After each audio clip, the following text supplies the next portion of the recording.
Olá, queridos, eu sou o pastor Paulo Roberto, da Igreja Batista Renovada em Família.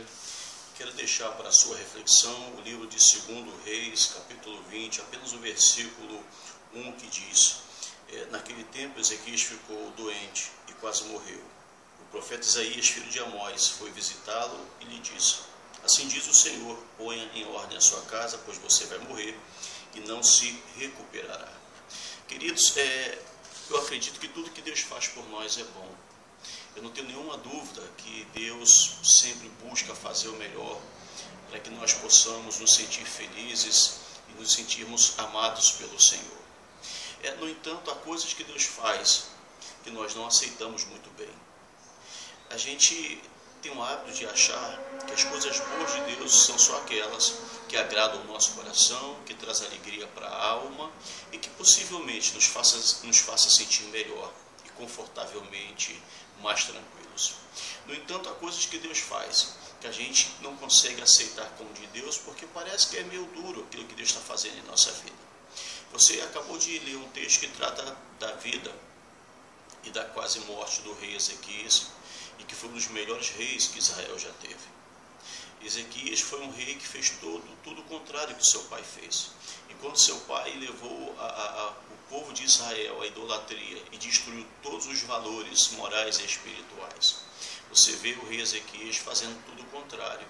Ele faz o povo adorar a Deus, acabou com os postes ídolos, mas o que é interessante nessa história é que após alguns anos, possivelmente 14 anos de seu governo, a história mostra que esse homem, o rei Ezequias, fica doente e de uma enfermidade mortal, assim a Bíblia nos fala.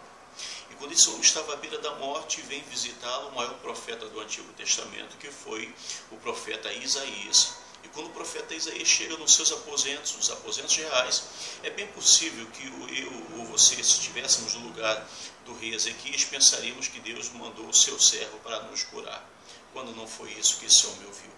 A palavra que ele ouviu do profeta foi: coloque em ordem a sua casa, porque você vai morrer, você não vai se recuperar, você vai descer à sepultura. Sabe, isso me faz lembrar o texto de Jó, no capítulo 2, no versículo 10, que Jó diz assim: receberíamos o bem de Deus, não receberíamos o mal. Entenda como nós temos dificuldades, amados, de aceitar as coisas de Deus, mesmo que não pareçam boas. A história mostra no versículo 2 que o rei de Israel, o rei Ezequias, ele não conseguia nem se mover, nem se levantar, mas ele se volta para a parede, ele volta o rosto para a parede e ele começa a orar a Deus. Ele pede a misericórdia do Senhor e que Deus pudesse curá-lo e restaurá-lo.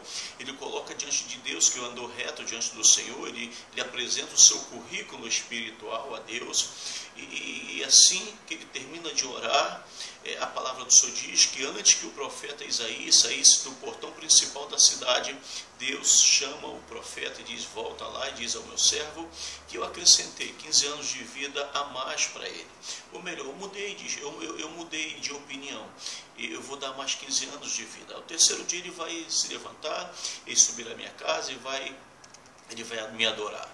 Bem, eu não estou aqui tratando da cura do rei, eu não estou aqui tratando do clamor que o rei Ezequias fez, eu não estou aqui tratando de Deus mudar a sorte desse homem por causa da sua oração. O que eu quero me deter aqui rapidamente é num aspecto em que nós não temos muitas vezes, não aceitamos muitas vezes o que Deus fala para nós, o que Deus quer fazer na nossa vida. Deus queria que esse homem acertasse a sua vida com a sua família, ajeitasse alguma coisa dentro da sua casa. Deus estava falando para ele: antes de eu levar você, eu quero que você organize algumas coisas na sua vida. Deus estava tratando de pagar contas, de deixar o cartão em dia. Deus não estava mandando ele deixar a geladeira ou as despensas cheias de mantimentos. Não era isso. Deus estava tratando de algo muito mais profundo. E após esse momento, o Senhor iria levá-lo, iria recolher o seu servo. Mas o rei Ezequias não aceitou muito bem. O rei Ezequias, então, ele chora, ele clama, ele implora, ele pede a Deus para que não seja ceifado. O grande detalhe disso tudo, queridos, por não aceitar de imediato que Deus falara para ele, então esse homem é curado. A gente conhece a história, mas quando você sai do capítulo 20 de 2 Reis e vai para o capítulo 21, você vai entender por que Deus queria levar o seu servo. Porque Deus mandou ele colocar sua casa em ordem. A Bíblia fala, a partir daí, que o rei Manassés, seu filho, reinou em seu lugar. E ele reinou por 55 anos. E esses 55 anos foram os piores dias e anos que Israel poderia ter vivido. Porque esse homem fez tudo o contrário também que o seu pai tinha feito. Manassés foi um homem que trouxe grandes prejuízos para o povo de Israel. Manassés trouxe grande sofrimento para o povo de Israel. Manassés matou muita gente. A Bíblia diz que ele derramou muitíssimo sangue inocente de uma extremidade à outra, levou o povo à idolatria, ergueu os postes ídolos em Israel de adoração, levou o povo à feitiçaria, e a palavra ainda fala, tem um detalhezinho que diz que fez tudo isso para provocar a ira do Senhor. Não sei se você sabe, mas segundo os historiadores dizem que foi o rei Manassés que matou dentro de um tronco oco, cerrando ao meio o profeta Isaías. O mesmo profeta que foi usado por Deus para acrescentar 15 anos a mais de vida ao seu pai. E foi exatamente esse homem, que era um homem tão usado por Deus, um dos maiores profetas, ou o maior profeta do Antigo Testamento, foi morto, cerrado ao meio, pelo filho do rei Ezequias, Manassés. Então entenda uma coisa, queridos, tudo que Deus faz é bom, ainda que no momento não pareça. O rei Ezequias queria apenas ter mais alguns anos de vida. O rei Ezequias não se preocupou no que Deus falara para ele inicialmente: põe em ordem a tua casa. Deus está falando alguma coisa ao seu coração hoje.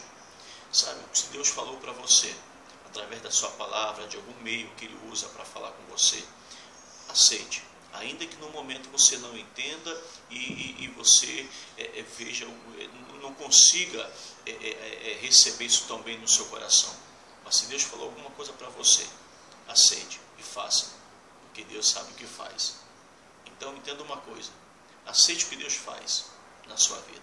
Deus te abençoe e até a próxima mensagem, em nome de Jesus. Até lá.